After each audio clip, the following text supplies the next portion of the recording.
with Earl Hampton.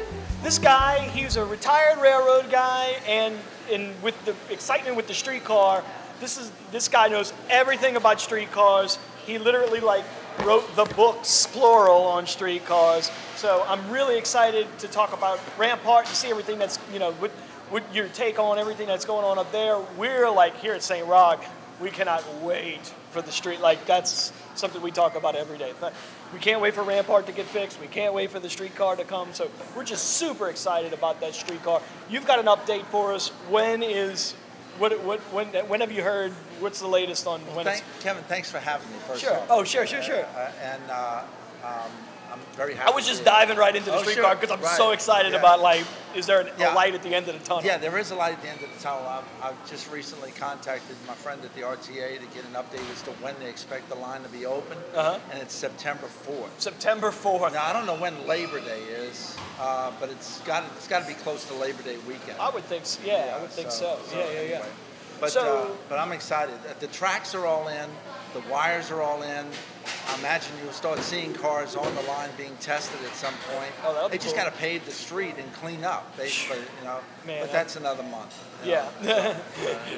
Oh man, we can't. It's I can't wait either. We can't wait. It's so cool. It's going to be so cool. And so so you've got your books here. You're going to update. You're going to do a new book, or well, I'd like to update the two books I have because the history book only goes to 2008. Oh, okay. It doesn't even have the Loyola line. Yeah. Now the next book, the tour book, does have the Loyola line, but it doesn't have Rampart. So I'd like to bring those up to speed. Bring them up to speed. So so let's talk about some of your books. We've got the Streetcar Guide to New Orleans. This is more of the guide book. So if you don't know how to use tourists, it's more for tourists, right? Or if you are local and you want to go staycation. Well, I'll tell you what. When I got the project to do this book, I took the old book. The old book was written by Lou Costa, and it was just of the St. Charles line. And I basically followed it one couple of days, saw what was in it, and it's I used to work for the Louisiana Tourist Commission. I didn't know half the stuff that was in this book. And I've lived here all my life. Oh well, so it's not just for tourists. Then. So it's not just for tourists. Yeah. It's a lot of. It's got maps. Really cool. Yeah, it is really cool. You get on the streetcar. As you get on, look into the back of the streetcar, you sit on the left side, and then, you'll turn around at that point, and you'll be going uptown, you'll be looking out the right window. The tour follows the points of interest as it goes along, all the way up to Carrollton and Claiborne. Oh, so you just fiddle through, you just page through the book while you're on the streetcar.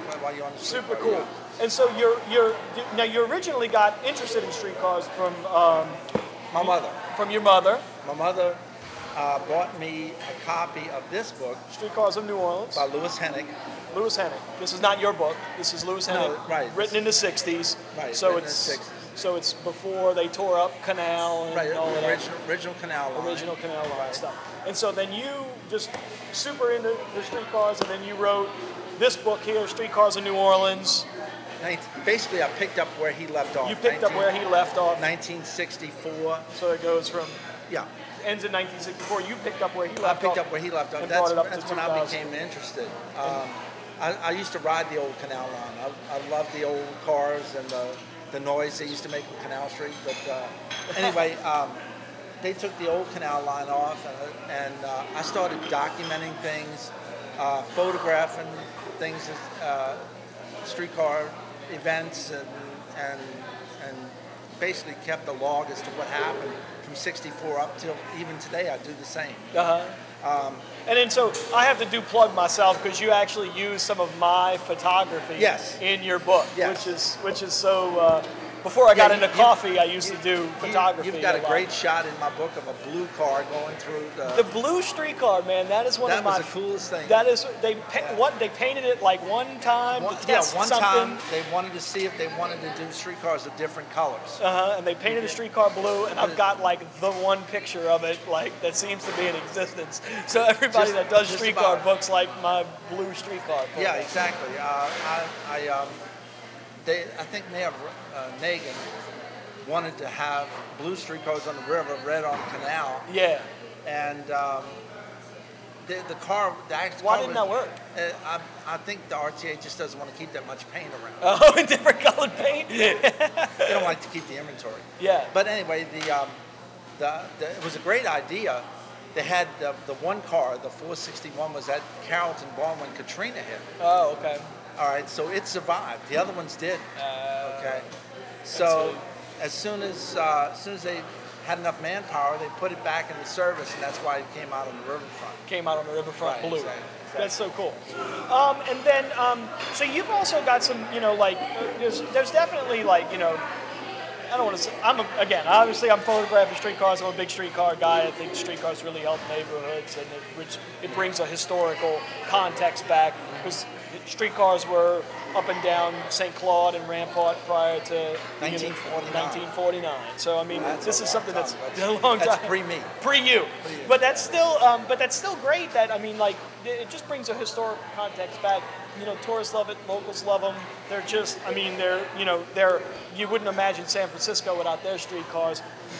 For us to have our streetcars is just absolutely phenomenal. So where do you see, they're working on getting the funding to go to Press Street tracks with the Rampart line. Right.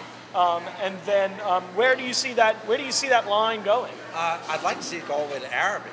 That'd be cool. That would be really cool. Now the main problem is the crossing at Press Street, the railroad crossing. Now, I did find a video of a crossing in Australia where the tracks are in the upright position. They come down and clamp on top of the railroad tracks, which would eliminate a lot of maintenance. And streetcars could use that. When the trains come, they just open up. Opens up. Opens up, yeah. Well, how come you can't cross it just with a X cross? You could, but the RTA wanted to maintain that. The Norfolk Southern wanted to maintain it, so that's a sticking point. They can't come to an agreement. And then what about the who's one of my questions on that changing of the rails there? How do you, like, with the overhead lines? How does the trains get underneath the overhead electric lines?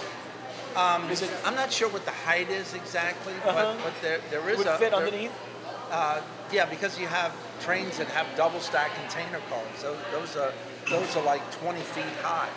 So you'd have to have the wire slightly above that, obviously for safety reasons. Yeah. Which may create a problem with the pole and the angle that it goes up to touch the wire. You may lose contact with the wire going across. Right. So it's that's the biggest sticking point. The St. Claude Bridge, it can go right up over the St. Claude Bridge. Right. The St. Claude Bridge was built for rail. Built for rail. So it goes, take it right over. Put the tracks back in. Put the tracks back in, and it goes right back over where it was. Exactly. Super cool. And then, okay, I'm a streetcar geek, so we got talking about the streetcars. But we didn't talk about what coffee you like to drink. So you're from here, you're an old-time New Orleanian, and you've got what's in your cup. Yeah. Well, Cafe Au Lait is my favorite.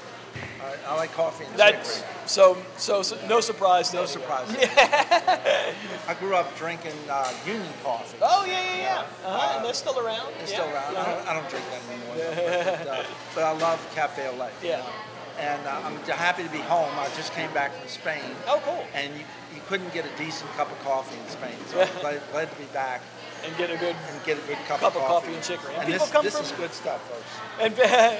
And people come, because we see a lot of tourists through St. Roch, and so we get people coming back. This is such a great cup of. I've never tasted coffee like it. It's like, well, it's coffee and chicory. It's what we do here. It's our heritage. And so many like real coffee guys like to just like poo-poo coffee and chicory. But to me, I make a great. I love. I grew up on coffee and chicory myself, so I want to make a great. So we use an all Arabica and a locally grown chicory, and we do a great. It's locally grown. Yeah. Most chicory is grown in France, actually. Okay. Yeah. So we use a local chicory, and it's just great. It's something that's near and dear to my heart. So I want to make sure we do a great cup. So. You do. Thank you much. Well, Earl, thank you so much for coming by. I could. After we shut the camera off, you and I are going to ramble on about streetcars, for another hour or so, because I absolutely love this stuff. I think the streetcars are just excellent, and for my business here, I can't wait for it to be finished so people can come down and grab coffee and get the road finished. Oh yeah, for sure. So Earl, thank you so much for stopping by. Appreciate it. Take care.